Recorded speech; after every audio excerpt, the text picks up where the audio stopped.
വില്ലന്റെ പ്രണയം. രചന lady Hitler. അവതരണം അഷിക. പൊടുന്നനെ അവരുടെ വണ്ടിക്ക് കുറുകെ മറ്റൊരു വണ്ടിയിൽ നിന്ന് സഡൻ ബ്രേക്ക് ഇട്ട് നിന്നു. അതിൽ നിന്നും ഇറങ്ങിയ ആളിനെ കണ്ട് ഞാൻ നെറ്റിയിൽ കൈവച്ചിരുന്നു. ബേബി. മുന്നിലത് ലാവണ്യം. എനിക്ക് ചൊറിഞ്ഞു കയറി വന്നു. എങ്കിലും സംയമനം പാലിച്ചു. അവൾ വരുന്നതിന് എനിക്കെന്താ?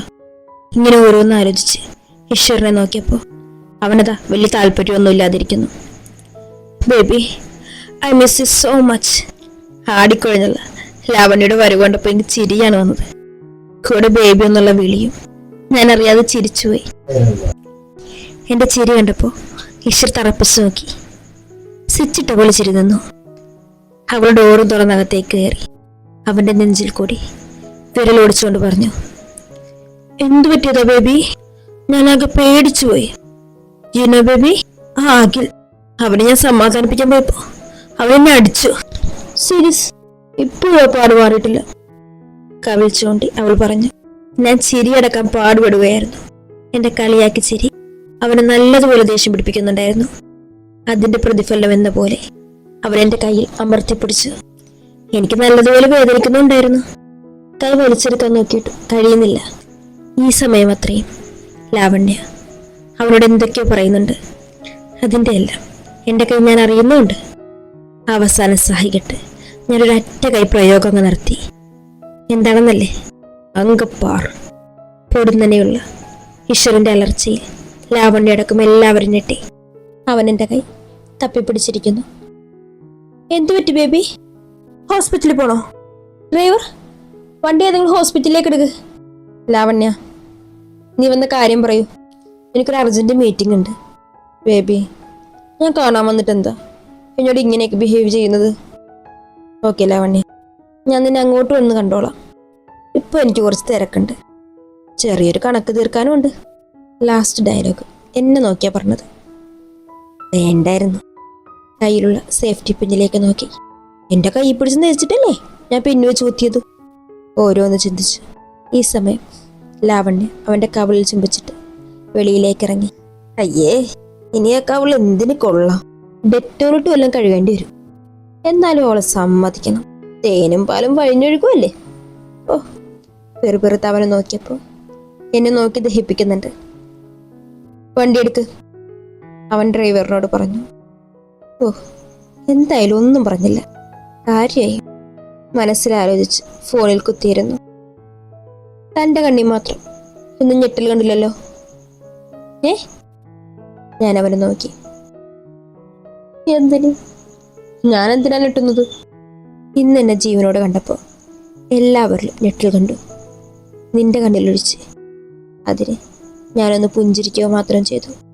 എന്നിൽ നിന്നും മറുപടി ലഭിക്കാത്തത് കാരണം അവൻ എനിക്ക് നേരെ തിരിഞ്ഞു. തന്നോട് ഞാനൊരു കാര്യം ചോദിച്ചു.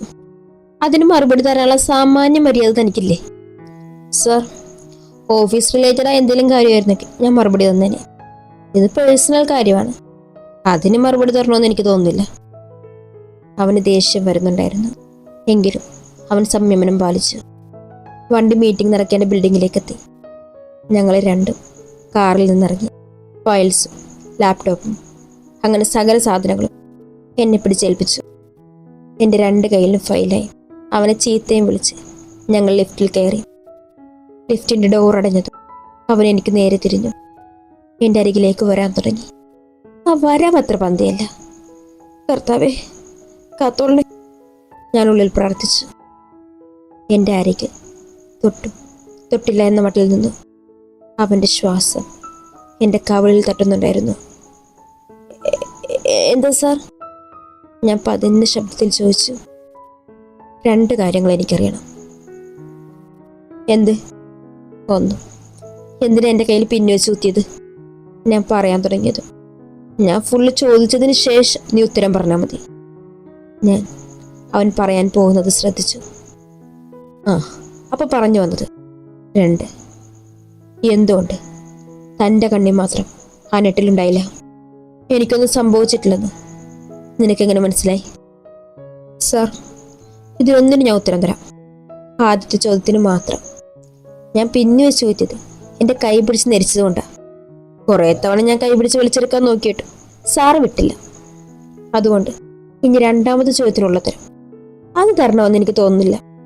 അവനൊന്നും പറഞ്ഞില്ല. എൻ്റെ അരികിൽ ഒന്നും കൂടി ചേർന്ന് നിന്നു. എൻ്റെ ഹൃദയം കടന്ന് ഡപ്പാങ്കുത്ത് കളിക്കാൻ തുടങ്ങി. അവനവൻ്റെ ചെവിയുടെ അരികിൽ ചുണ്ടുകൾ കൊണ്ടുവന്ന് പറഞ്ഞു, പറ, നിനക്കെങ്ങനെ മനസ്സിലായി? അവൻ്റെ ചുടുനിശ്വാസം എൻ്റെ കഴുത്തി തട്ടുമ്പോൾ എനിക്ക് ഇക്കിളിയെടുത്തു. ലാവണ്യ അടിച്ച സമയം അഖിൽ സാറിൻ്റെ ചുണ്ടിൽ ഒരു ചിരി വിടർന്നിരുന്നു. അത് കണ്ടപ്പോൾ എനിക്ക് ഉറപ്പായിരുന്നു സാറിന് കുഴപ്പമൊന്നുമില്ലെന്ന്. ഒറ്റ ശ്വാസത്തിൽ ഞാൻ പറഞ്ഞു. കണ്ണു തുറന്നപ്പോൾ അതാ അവൻ ലിഫ്റ്റിൻ്റെ ഡോറിൻ്റെ അരികിൽ നിൽക്കുന്നു. ഇവിടെ എന്താ സംഭവിച്ചേ? അവൻ്റെ മുഖത്ത് ഭാവവ്യത്യാസമൊന്നുമില്ല. അപ്പൊ എനിക്ക് തോന്നിയതാണോ? ഞാൻ എന്തൊക്കെയോ ആലോചിച്ച് അവനെ നോക്കി നിന്നു. എന്നെ നിനക്കറിയില്ല. എൻ്റെ കാര്യം നടക്കാൻ ഞാൻ ഏതു വഴിയും സ്വീകരിക്കും, അവൻ മനസ്സിൽ പറഞ്ഞു. ഞാൻ അപ്പോഴും ഷോക്കിലായിരുന്നു. ശരിക്കും നടന്നതാണോ അതോ എൻ്റെ തോന്നലാണോ എന്നറിയാതെ ഞാൻ കുഴുങ്ങി. എന്തേലും ആവട്ടെ, മനസ്സിൽ ചിന്തിച്ച് ഞാൻ മീറ്റിങ്ങിന് കയറി. എന്നെ കണ്ടതും ഉണ്ണിത്ത് പണ്ടത്തെ പരിപാടി തുടങ്ങി. എന്താണെന്നല്ലേ? ചൊറിയറ് തന്നെ. ഡി കുരുവി, നീ പോടാ കുരങ്ങ. ഡാ ഉണ്ണിത്താനെ, എനിക്ക് നല്ലൊരു പേരുണ്ട്. കോളേജ് കഴിഞ്ഞ് ഇത്രയായിട്ടും നിനക്ക് അവള് നിർത്താനായില്ലല്ലേ? ഒന്നുമില്ലേ, നീ ഒരു കമ്പനിയുടെ വലിയ കൊണാണ്ടറല്ലേടാ. ഞാൻ അവനെ കളിയാക്കി. എന്തൊക്കെയാണെന്ന് പറഞ്ഞാലും ഞാൻ ആ പഴയ ബാക്ക് ബെഞ്ചർ തന്നെയാടി. ഞാൻ അന്നും ഇന്നും എന്നും ഇതുപോലെ. മാറ്റം നിനക്കാണ്. ഞാൻ അവനെ നോക്കി ചിരിച്ചു. മീറ്റിംഗ് എപ്പോഴാണ് തുടങ്ങുന്നത്? ഞാൻ ഈശ്വരനെ നോക്കി ഉണ്ണിത്താനോട് ചോദിച്ചു. നിങ്ങൾ വരാൻ നോക്കിയിരിക്കുമായിരുന്നു. ഇതിനിടയിൽ ഒരു ന്യൂസ് കേട്ടു, ഈശ്വർ മരിച്ചെന്നൊക്കെ. അവൻ എന്നോട് ചോദിച്ചു. ഇതൊക്കെ ഈശ്വരൻ കേൾക്കുന്നുണ്ടായിരുന്നു. എൻ്റെ മറുപടിക്കായി അവൻ ജാഗരൂകനായി. അത് സാറിന് ചെറിയൊരു ആക്സിഡന്റ് ആയിരുന്നു. അഖിൽ സാറിന് ആള് മാറിയതാ. വരൂ, മീറ്റിംഗ് തുടങ്ങാം. ബിസിനസ് ആവശ്യമായ എല്ലാം സംസാരിച്ചതിന് ശേഷം അവിടെ നിന്ന് ഇറങ്ങി. നിനക്കെങ്ങനെ ഇത്ര കൃത്യമായി ഇതറിയാം? തിരിച്ചു പോകുന്ന വഴി ഈശ്വർ ചോദിച്ചു. ഇതെന്താണ് സാർ? സാർ ഇതുവരെ ഇത് വിട്ടില്ലേ? ഇതൊരുമാതിരി പോലീസ് ഇൻവെസ്റ്റിഗേഷൻ പോലെ. അവൻ മൗനമായി. അല്പനേരത്തെ മൗനത്തിന് ശേഷം ഞാൻ പറഞ്ഞു, നമുക്കൊരു ഡീൽ വെച്ചാലോ? അവൻ എന്തെന്ന അർത്ഥത്തിൽ എന്നെ നോക്കി. എനിക്ക് എങ്ങനെ മനസ്സിലായെന്ന് ഞാൻ പറയാം. പകരം സാർ ഒരിക്കൽ കാര്യം പറഞ്ഞായിരുന്നു. ഡീൽ? അല്പനേരം ആലോചിച്ചിട്ട് അവൻ സമ്മതം അറിയിച്ചു. സാർ, ഞാൻ മനസ്സിലാക്കിയെടുത്തോളൂ, നിങ്ങൾ രണ്ടും ഇണപിരിയാത്ത സുഹൃത്തുക്കളാണ്. സാറിന് എന്തെങ്കിലും സംഭവിച്ചാൽ അഖിൽ സാർ അത് താങ്ങില്ല. അങ്ങനെയുള്ള അഖിൽ സാർ കൂളായിട്ട് കിടക്കുന്നത് കണ്ടപ്പോഴേ ഞാൻ ഊഹിച്ചു. ആരെങ്കിലും കാണുമ്പോൾ മാത്രമായിരുന്നു അഖിൽ സാർ വിഷമം പ്രകടിപ്പിച്ചിരുന്നത്. അങ്ങനെ കാണിക്കണമെന്നുണ്ടെങ്കിൽ നിങ്ങളുടെ ഫ്രണ്ട്ഷിപ്പ് ഫേക്ക് ആയിരിക്കണം. പക്ഷെ ഞാൻ മനസ്സിലാക്കിയെടുത്തോളാം അതങ്ങനെയല്ല. അതാണ് സാറിനൊന്നും പറ്റിയിട്ടില്ലെന്ന് വിശ്വസിക്കാനും പ്രേരിപ്പിച്ചത്. ഞാൻ അവനെ നോക്കി പറഞ്ഞവസാനിപ്പിച്ചു. ഈശ്വർ എന്നെ നോക്കി. Nice observation, keep it up. Thank you sir. ഇനി എനിക്കറിയാനുള്ള കാര്യം ചോദിക്കട്ടെ? അവൻ പറയാൻ പറഞ്ഞു. സാർ ഓഫീസിൽ തൂക്കിയിട്ടിരിക്കുന്ന ഫോട്ടോയിലെ പെൺകുട്ടി അതാരാ? സാറും ആ പെൺകുട്ടിയും തമ്മിൽ എന്താ ബന്ധം? ആ ചോദ്യം പ്രതീക്ഷിച്ചിരുന്നുവെന്ന് അവൻ്റെ മുഖഭാവത്തിൽ നിന്ന് മനസ്സിലായി. വാക്ക് നൽകിയാൽ അവന് പിന്മാറാൻ കഴിയില്ല. അതാണ് ശിവാനി സിൻഹ. ശിവാനിജി. സാറും അവരും തമ്മിലുള്ള ബന്ധം? അവൻ അല്പനേരത്തെ മൗനത്തിന് ശേഷം പറഞ്ഞു തുടങ്ങി. ഞാൻ ആദ്യമായി അവളെ കാണുന്നത് മുംബൈയിൽ വെച്ചിട്ടാണ്. അവിടുത്തെ വലിയ ബിസിനസ് വുമൺ. വളരെ ചുരുങ്ങിയ കാലം കൊണ്ട് തന്നെ വലിയ വലിയ നേട്ടങ്ങൾ കൊയ്തവൾ. ഇവരാണ് എനിക്ക് ബിസിനസ് തുടങ്ങാനുള്ള ആദ്യത്തെ ഇൻവെസ്റ്റ്മെന്റ് തന്നത്. അതിൽ നിന്ന് ഞാൻ ഈ കാണുന്നതെല്ലാം ഉണ്ടാക്കിയത്. പക്ഷേ അവളിപ്പോൾ ജീവനോടെ ഇല്ല. 3 വർഷങ്ങൾക്ക് മുമ്പുണ്ടായ ഒരു കാർ ആക്സിഡന്റിൽ അവൾ മരണപ്പെട്ടു. ഒരു ദീർഘനിശ്വാസത്തോടെ അവൻ പറഞ്ഞവസാനിപ്പിച്ചു. അത് കേട്ടപ്പോൾ ഞാൻ ആലോചനയിൽ മുഴുകി. തനിക്കിങ്ങനെ അവരെ അറിയാം? ഇപ്രാവശ്യം ഞാനൊന്ന് ഞെട്ടി. എനിക്കവരറിയില്ല. അവൻ സംശയദൃഷ്ടിയോടെ എന്നെ നോക്കി. പിന്നെ താനെന്തിനാ ആരും ശ്രദ്ധിക്കുന്നില്ലെന്ന് കണ്ടപ്പോൾ ആ ഫോട്ടോയിൽ നോക്കിയിരുന്നത്? അത് നല്ല ഭംഗിയുണ്ട് കാണാൻ, അതുകൊണ്ട് നോക്കിയതാ. എൻ്റെ മറുപടി അവനൊട്ടും തൃപ്തികരമായിരുന്നില്ല. അവൻ്റെ ഉള്ളിൽ എന്തൊക്കെയോ സംശയങ്ങൾ രൂപപ്പെട്ടു. എങ്കിലും ഞങ്ങളുടെ ചർച്ച അവിടെ നിന്നു. ചെപ്പടിക്കുന്നിൽ ചിന്നിക്കളിക്കും ചക്കരക്കാറ്റേവാ. നിങ്ങളെല്ലാവരും ഇതെന്താ സംഭവം എന്നറിയാൻ നോക്കി നിൽക്കുമല്ലേ? ഞാൻ പറഞ്ഞുതരാം. നമ്മുടെ സൂര്യക്കട്ടി പാട്ടും പാടി വരുന്ന കാഴ്ച നിങ്ങൾ കണ്ടത്. നേരെ ചെന്ന് പെട്ടത് അഖിലിന്റെ മുന്നിൽ. ആഹാ, താനിത് എവിടുന്നാ വരുന്നത്? LKG നിന്നോ? അഖിൽ ചോദിച്ചു. അത് ചേച്ചിയുടെ കുഞ്ഞുണ്ട്, അവന്റെ കൂടെ കളിക്കുമായിരുന്നു. അപ്പൊ അങ്ങനെ വായിക്കേറിയ പാട്ടാണ്, ഒരു ചമ്മലോടെ അവൾ പറഞ്ഞു.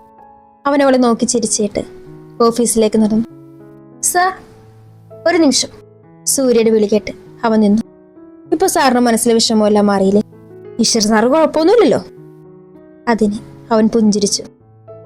എൻ്റെ ഇഷിക്ക് എന്തെങ്കിലും സംഭവിക്കണമെങ്കിൽ ആദ്യം ഞാൻ മരിക്കണം.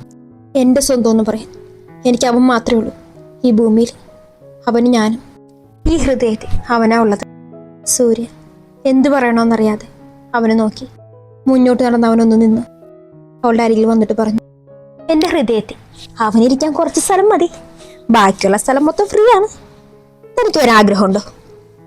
എങ്കിൽ നമുക്കൊന്ന് പരിഗണിക്കാം. ഞാൻ ആലോചിച്ചിട്ട് പറയാം സാർ. അത്രയും പറഞ്ഞ് കുറച്ച് മുന്നോട്ട് പോയി കഴിഞ്ഞപ്പോഴാണ് അവൻ എന്താ പറഞ്ഞെന്ന് അവൾ ഓർത്തത്. ബ്രേക്ക് ഇട്ടതുപോലെ അവൾ തിരിഞ്ഞു.